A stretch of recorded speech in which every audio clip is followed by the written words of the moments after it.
Marcus Holt had always placed his trust in his pastor above anyone else, even more than close friends or distant relatives. The pastor had become his rock, a calming presence in the midst of life's storms. He was the one person Marcus could sit with and share his deepest, most personal struggles without fear of judgment. When Marcus's marriage started to fall apart, he didn't turn to a marriage counselor. He called his pastor, sitting across from him in that office, with the Bible laid open between them. He had hoped for guidance, a way to mend what was broken. But instead of hearing about forgiveness or how to rebuild trust, the words he received were cold and decisive. Let her go. End it. The marriage was over. Marcus followed the pastor's advice. The divorce papers were signed. Court dates came and went, and just like that, 8 years of marriage were reduced to a piece of paper on a judge's desk. For a time, he tried to come to terms with it, convincing himself it was God's will, spoken through the man he had trusted so deeply. But months later, on a seemingly normal afternoon, everything changed. Something he saw, something completely unexpected, shattered the fragile foundation he had left. Trust became anger, and his faith transformed into something darker, a weapon he never thought he'd wield. Marcus Deshawn Holt's life had been molded by tough lessons and even tougher work. He was the middle child of 3 boys, raised by his mother, Loretta Holt. His father, a truck driver always on the road, had faded out of his life before Marcus even turned 6. That absence taught him early on that if something needed to be done, he'd have to take care of it himself. From a young age, Marcus had a natural talent with his hands. While other kids spent their weekends hanging out at the mall or playing basketball, Marcus could be found in the driveway, the hood of an old Buick propped open, a borrowed socket wrench in hand, trying to figure out why it wouldn't start. By the time he was 15, Marcus was fixing his neighbors' cars for extra cash, brake jobs, oil changes, tune-ups, whatever he could do to keep a few dollars in his pocket and food on the table. After graduating high school in 1997, college wasn't even on his radar. Instead, Marcus signed up for a local vocational program in auto repair and spent his evenings working part-time at a tire shop. He earned a reputation for being meticulous, never cutting corners, always double-checking his work.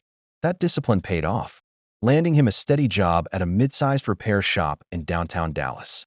He stayed there for nearly a decade, working hard and saving enough to eventually open his own shop. By the late 2000s, he had signed the lease for a small 2-bay garage on the south side. Holt's auto service wasn't anything flashy, but it was his. He worked 6 days a week, arriving before sunrise and often staying long after dark to keep things running smoothly. The shop became his pride, and for a while, it was all he had time for. His mother used to joke that no woman would ever catch his attention unless she came in for an oil change. Marcus had a few relationships during those years, but they were short-lived. He was serious, focused, and sometimes stubborn, qualities that made him reliable in business but challenging in matters of the heart. Trust was something he gave slowly, and commitment took even longer. His friends say that, deep down, Marcus always wanted a family. He just wasn't willing to risk building one with the wrong person. Then, in 2010, at a charity car show in downtown Dallas, he met Tasha Monique. Her laughter was quick, her style effortless, and her energy impossible to ignore. Within 8 months of that first meeting at the charity car show, Marcus and Tasha's lives had become so intertwined that it was hard for anyone to remember a time when they weren't together. What started as a few casual dates soon settled into a rhythm that felt entirely natural. Phone calls that lasted late into the night, texts during lunch breaks, and weekends that always seemed to involve each other. Whether it was a night out in Dallas or something as simple as working side by side in Marcus's shop, Marcus found himself rearranging his schedule to fit hers. If Tasha had a late client meeting, he'd keep the shop open longer so he could pick her up afterward. If he knew she had an early start, Marcus would drop off coffee at her office before heading to work. Tasha, in turn, made Holt's auto part of her world, stopping by with lunch, chatting with his customers, even helping with small tasks around the garage. She seemed to bring a sense of light into the oil-stained space, and Marcus loved the way it felt when she was there. Family introductions happened quickly. Marcus brought Tasha to Sunday dinner with his mother, Loretta, who took to her right away. Later, she told Marcus, "Tasha has a way of talking like she's known you your whole life." And coming from Loretta, that was no small compliment. Tasha introduced Marcus to her parents at a backyard barbecue in Oak Cliff, where her father put him to the test with questions about commitment and finances, while her mother observed closely, watching how he carried himself. Marcus passed both unspoken tests. They traveled together, even when money was tight, small trips to nearby cities, taking photos like tourists, and making memories that they promised would someday fill the walls of the home they planned to buy. Friends noticed a change in Marcus, how the man who had always kept his guard up now smiled more easily, spoke more softly, and started talking openly about the future. His focus had shifted from surviving each day to planning for what was ahead. The 8th month arrived. Their wedding didn't feel like something rushed. It felt like the perfect next step. Marcus proposed in the same garage where they had spent countless afternoons together. He gave her a simple diamond ring, one he had carefully saved for over the past few months. Without a moment's doubt, Tasha said yes, wrapping her arms around him so tightly that he almost dropped the ring. They celebrated their wedding in a small church in Oak Cliff, surrounded by family, friends, and members of Marcus's church. There were no fancy decorations or grand gestures, just heartfelt vows exchanged, grounded in a mutual belief that they were beginning a future they could count on. In that moment, neither of them could have imagined how fragile trust could be, or how the man who had guided them spiritually that day would later become a part of their downfall. The early years unfolded just as Marcus had envisioned them. They spent evenings having dinner at home, taking weekend road trips, and dreaming together of a life built with honesty and hard work. But time has a way of changing things, even when everything seems secure. By 2017, Tasha's career wasn't just thriving. It was soaring in ways she never saw coming. What began as a junior position at a local event planning company had quickly turned into Tasha, managing major projects under her own name. She was now being flown to cities like New York, Miami, and Los Angeles to speak at conferences, sharing her insights on design trends and client relations.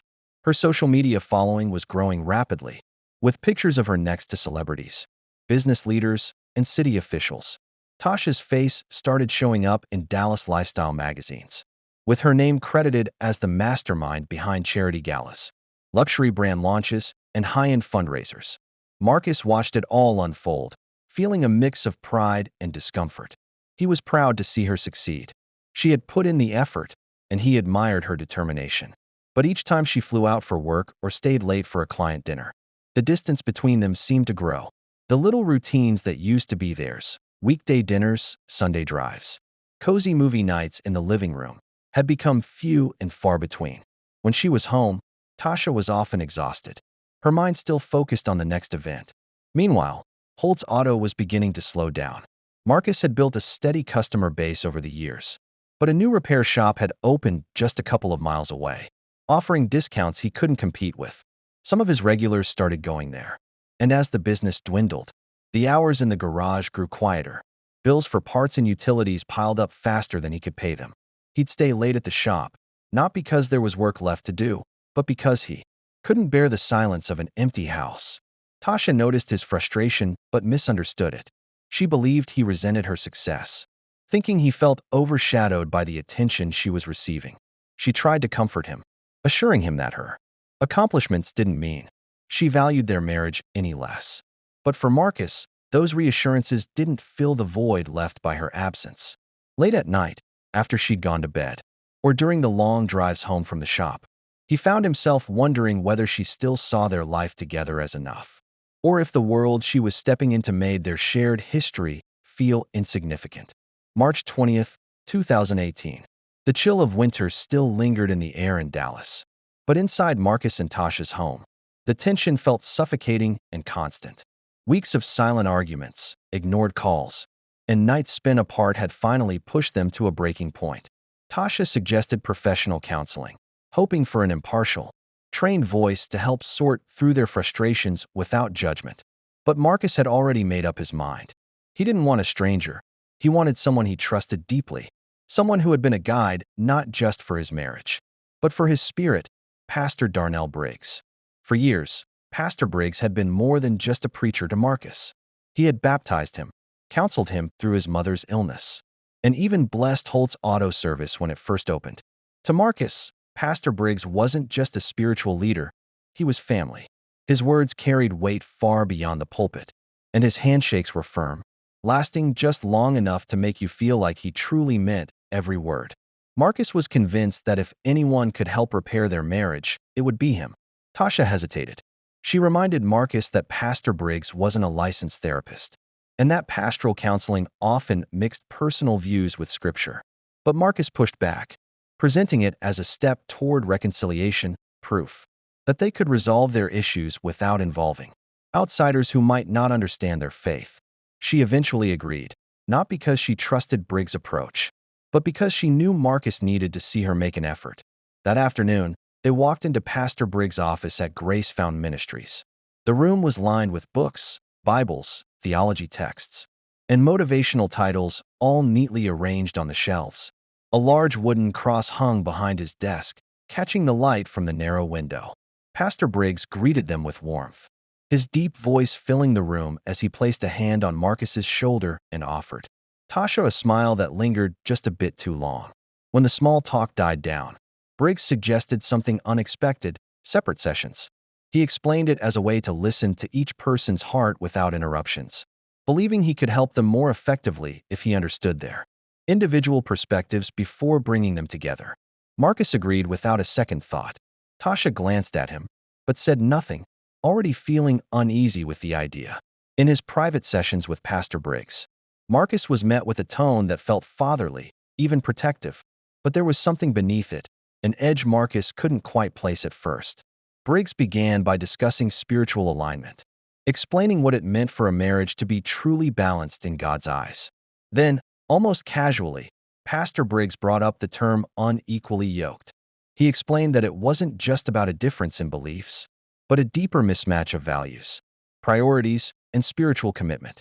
Briggs told Marcus that when a man's calling came from God, anything, or anyone, that steered him away from that path could be a threat to his purpose.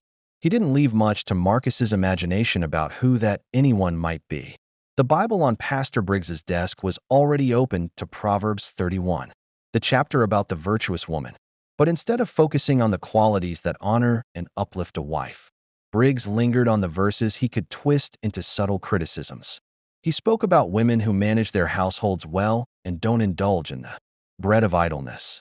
Then, he contrasted those lines with pointed questions about Tasha's travel schedule, her late nights, and her expanding social circle. He asked Marcus if he'd ever felt that Tasha's career had taken priority over their home. He didn't tell Marcus what to think. He made him reflect, and as Marcus answered, he started to see the cracks that Briggs had subtly placed. With each session, the language shifted from guidance to suggestion. Briggs began using phrases like, "guard your peace," and "protect your future." He told Marcus that not all blessings were meant to last, and sometimes God removed people from our lives for a purpose. Then, with a tone that felt more like an offer of freedom than a warning, he added, "Some blessings come when you let go."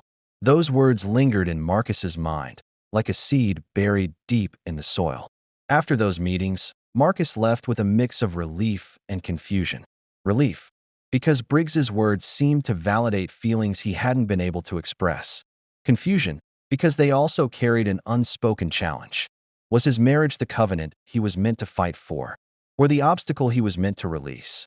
By the time the fourth session ended, Marcus had already started replaying his arguments with Tasha in his mind, filtering them through Briggs's voice instead of his own.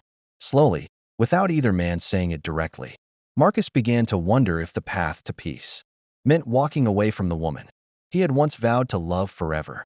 In Tasha's sessions, Briggs made a point of leaning in when she spoke, nodding as if every word she said wasn't just heard, but deeply valued. Early on, Briggs told her something that stayed with her long after. Marcus feared her success. He didn't call it jealousy, not exactly. Instead, he framed it as emotional insecurity, the kind that made a man shrink when the woman beside him shone too brightly. He said it softly, as if it was a truth she had always known, but never said out loud.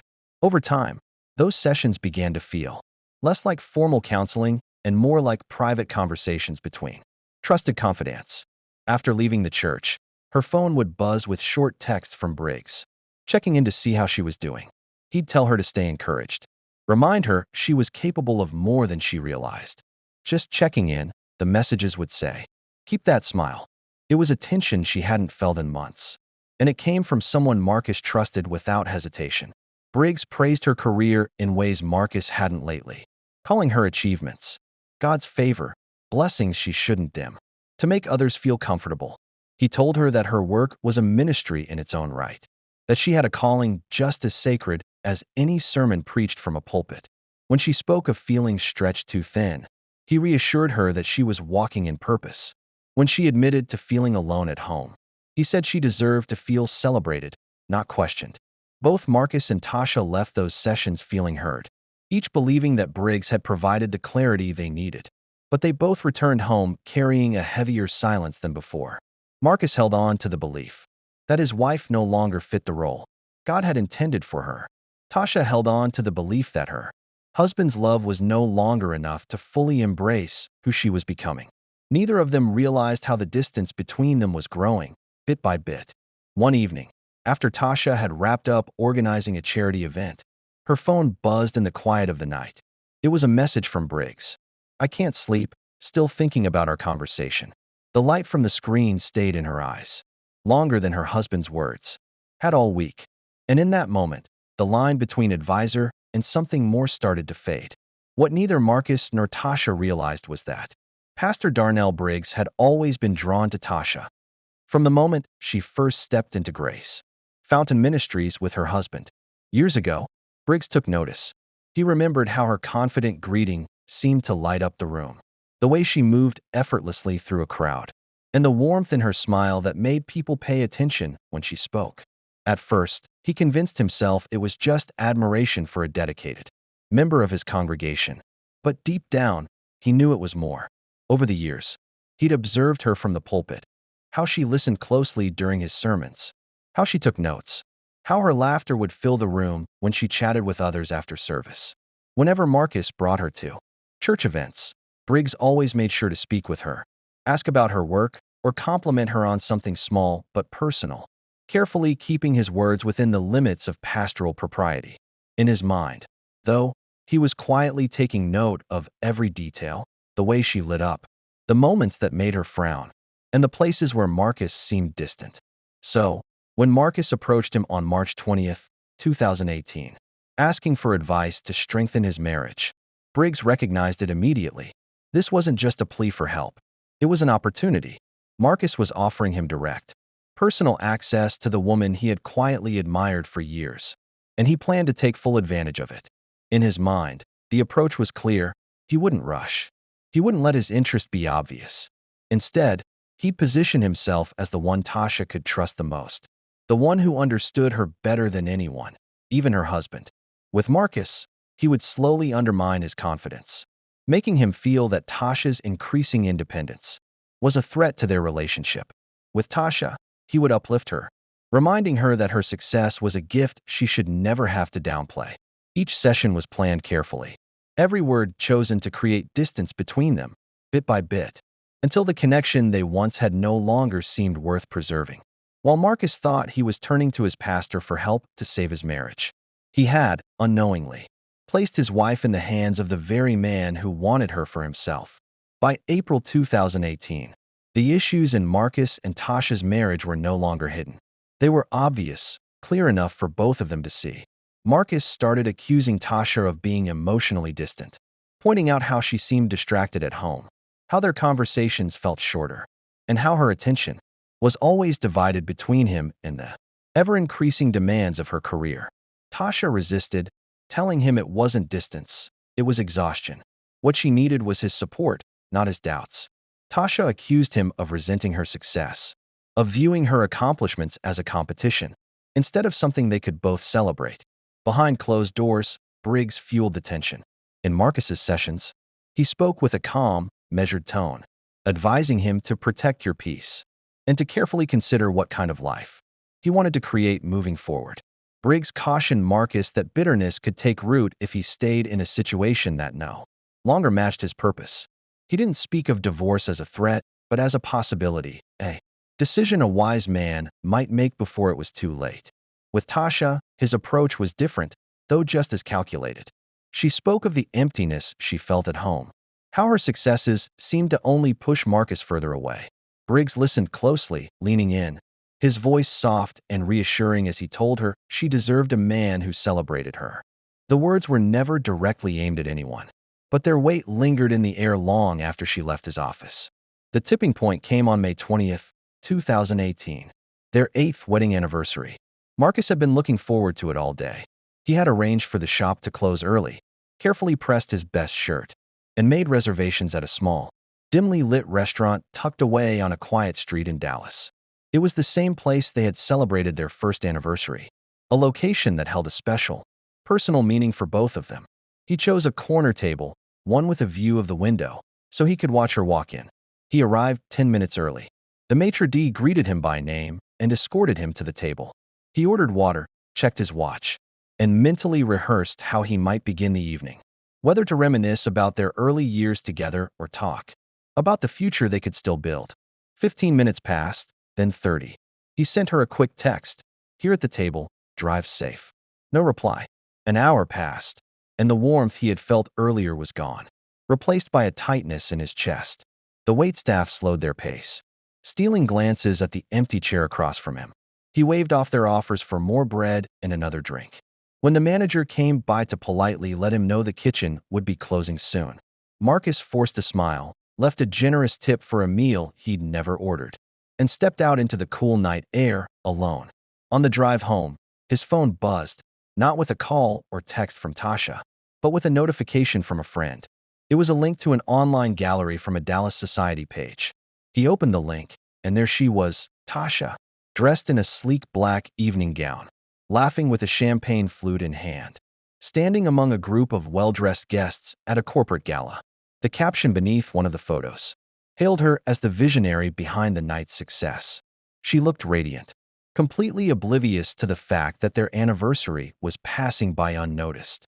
When she finally walked through the door, close to midnight, the tension in the room was palpable. Marcus immediately asked where she had been, his voice already sharp. She explained about the gala, brushing it off as work she couldn't step away from. He reminded her of what day it was. She shot back, reminding him that her career didn't pause for personal dates. From there, the words came quickly, accusations of neglect, selfishness, and never truly being understood. Neither spoke softly, neither held back. In the heat of the moment, words were exchanged that couldn't be taken back. By the time the house was silent again, Marcus wasn't focused on saving the evening. He was thinking about ending the marriage. At dawn, without waiting for her to wake, he called his attorney. By mid-morning, the paperwork was already in motion. For Marcus, May 20th, 2018, was no longer their anniversary. It was the day he chose to end their marriage. The divorce between Marcus and Tasha moved faster than either of them could have imagined. Once Marcus made up his mind, he didn't hesitate. The morning after their anniversary argument, he met with his attorney, laying out his frustrations as if he were listing the damages on a car he no longer intended to repair. Infidelity wasn't part of his claim. There was no concrete evidence of it. But he spoke about emotional neglect, growing apart, and what he referred to as irreconcilable differences. When the papers were served to Tasha 3 days later, she wasn't surprised. But she was furious at how suddenly it all happened. There were no long talks about reconciliation, no marriage retreats, no second chances. Just legal papers in a manila envelope, handed to her at her office while she was in the middle of preparing for another corporate event. She signed for them in front of her assistant, her cheeks burning as she realized everyone in the room now knew her marriage was over. From that point on, their interactions were cold and businesslike. Text messages were reduced to logistical matters, dividing up furniture, closing joint accounts, and deciding who would keep the house. Marcus wanted it sold. Tasha refused. In the end, she kept it, agreeing to buy out his share with the help of a new loan. The process appeared emotionless on the surface, but every meeting, every signature, carried a quiet undercurrent of bitterness. Neither of them spoke a word. They didn't sit together in court. On the morning of May 27th, 2018, the air inside the Dallas County Courthouse felt thick, the kind of silence that comes when people are waiting for something final. Marcus arrived early, dressed in a pressed light blue shirt and dark slacks, his attorney walking beside him. He didn't glance around the room for her. His eyes stayed fixed ahead, his jaw clenched, as if he had already decided there was nothing left worth seeing. He chose a seat near the front, not too close to the bench, and folded his hands together to keep them from fidgeting. Tasha walked in minutes later, her heels clicking against the tile. She wore a tailored navy pantsuit, her hair neatly pinned back, her face betraying no emotion. She didn't glance at Marcus, and he didn't turn to acknowledge her. Instead, she sat on the opposite side of the aisle, placing her bag neatly at her feet. Her attorney leaned in to whisper final notes before the judge entered. When the proceedings began, it was swift, almost unnervingly so, for something that marked the end of 8 years. The judge read through the terms they had already agreed on: the division of property, the closing of their joint accounts, the transfer of the house to Tasha's name. There was no mention of fault, no dramatic objections, just the formalities that pushed the process along. Marcus stared at the desk in front of him. As the judge spoke, his face set, but his fingers tightened with each line that was read aloud.